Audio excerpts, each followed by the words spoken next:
अमरीशी, जो कुछ गोवा के अंदर हो रहा है उसके माध्यम से भाजपा ये स्पष्ट संदेश दे रही है कि जैसे पहले कांग्रेस मुक्त भारत की बात थी, तो विपक्ष मुक्त भारत बनाने की दिशा के अंदर वो बढ़ गई है।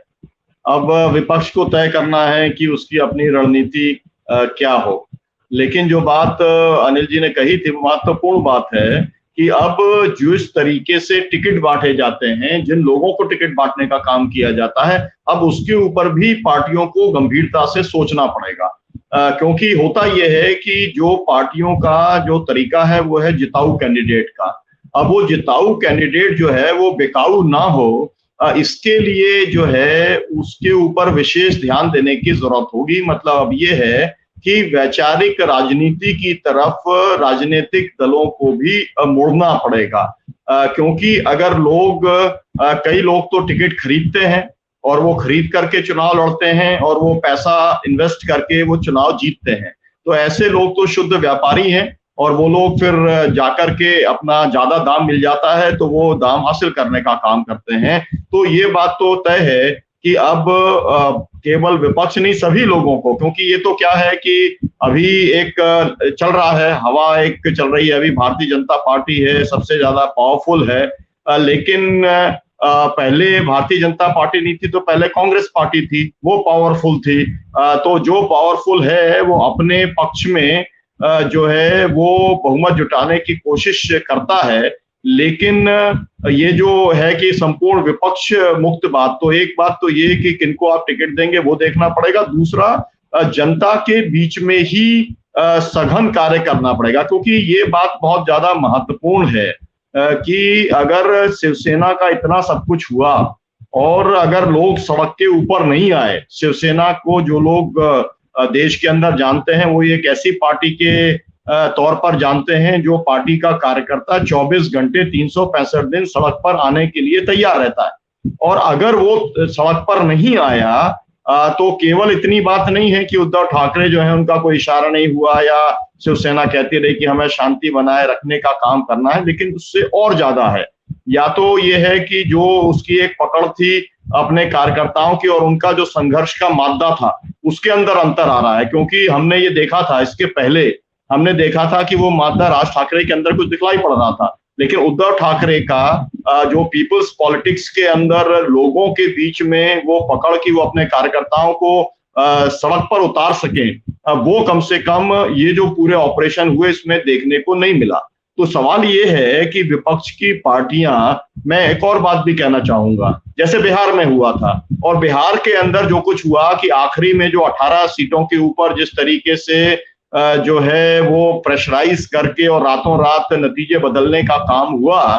उस समय अगर तेजस्वी यादव अगर सड़क के ऊपर उतर जाते और एक बड़े स्तर के ऊपर चुनौती देने का काम करते, तो मुझे नहीं लगता कि जो कुछ उत्तर प्रदेश के अंदर हुआ वो हो पाता। लेकिन एक के बाद एक अगर तेजस्वी यादव ने जमीन नहीं पकड़ी और चुनौती देने का काम नहीं किया तो उसके को यूपी के अंदर अखिलेश यादव या समाजवादी पार्टी को भुगतना पड़ा। और इसी तरीके की बात है, क्योंकि अगर उद्धव ठाकरे ने भी, ठीक है आदमी बिक गया, जो हमारे जितने लोग बिक गए हमारी पार्टी के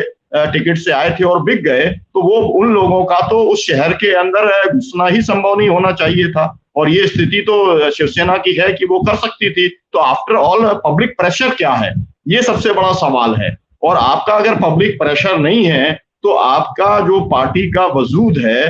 वो केवल अगर चुनावी वजूद है या आपके साथ में लोग इसलिए आए हैं कि वो सत्ता के में आना चाहते हैं, इसलिए उन्हें लगता है कि भाई वहां बहुत ज्यादा भीड़ है और यहाँ पर कुछ कम है और यहाँ पर हम टिकट पा सकते हैं और यहाँ से हम टिकट ले सकते हैं। तो मुझे लगता है कि जो क्वालिटी ऑफ पॉलिटिक्स है और जो एक राजनीति करने का तरीका है, इसके बारे में भी गंभीरता से जरूर विचार करने का काम करना पड़ेगा। मुझे लगता है कि लोग इसके बारे में सोच भी रहे हैं। अभी दिल्ली के अंदर एक जो है वो बेरोजगारी और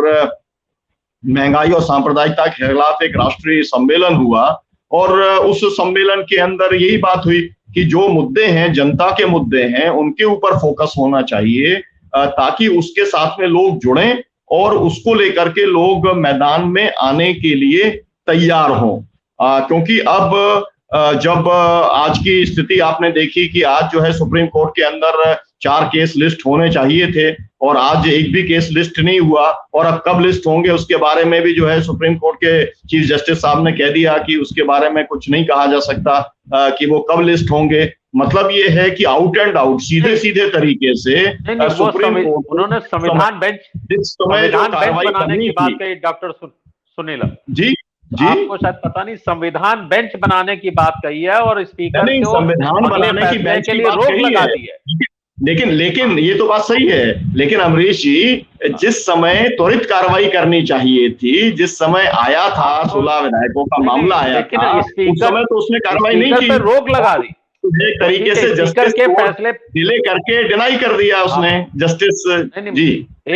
एक मिनट मेरी बात सुनिए, स्पीकर को आगे किसी फैसले के रोक लगा दी। अयोग्यता संबंधी कोई फैसला महाराष्ट्र विधानसभा के स्पीकर नहीं कर सकते हैं, ये आज का महत्वपूर्ण फैसला है, ऐसा नहीं है, इसको ध्यान में रखिए। स्पीकर को आगे का फैसला करने पे रोक लगा दी जी जी जी नहीं, खैर मेरा कहना दूसरा है। मेरा कहना यह है कि आप जो है मतलब विपक्ष जो है वो कोई उसे न्यायपालिका के माध्यम से रिलीफ मिलेगा। ये सब जो चल रहा है, चाहे वो महाराष्ट्र में हुआ या गोवा में हो या पहले मध्य प्रदेश में हुआ या कर्नाटक में हो या आगे छत्तीसगढ़ या राजस्थान या झारखंड, जहां पर भी एजेंडा में है, जहां पर होना है, उसके अंदर विपक्ष को अपनी तैयारी, उसे अगर लगता हो कि कपिल सिब्बल या मनोज सिंघवी या कोई भी वकील को रख करके वो रिलीफ पालेंगे और उससे अपनी सरकार को बचा लेंगे, तो वो होने वाला नहीं है और दूसरे तरीके निकालने पड़ेंगे। और वो तरीका केवल एक ही हो सकता है कि अपनी जनता को, जो जिस जनता ने उनको चुना है, उस जनता को सड़क पर उतारने की तैयारी रखने का काम करें। और ये जो बात मनीष तिवारी जी कह रहे थे कि जिस तरीके से जो है ममता जी हैं, उनके पास में वो कैपेसिटी है कि वो अपने लोगों को सत्ता में रहने के बाद भी आज भी वो सड़क पर उतारने की कैपेसिटी को रखती हैं, और ये बात उन्होंने साबित करने का काम बार बार किया है। मुझे लगता है कि उसी को अपनाना पड़ेगा राजनीतिक पार्टियों के लिए, मतलब विपक्ष की पार्टियों के लिए वही एकमात्र रास्ता है, इसके अलावा कोई दूसरा रास्ता उनके पास में बचा नहीं है। जी जी।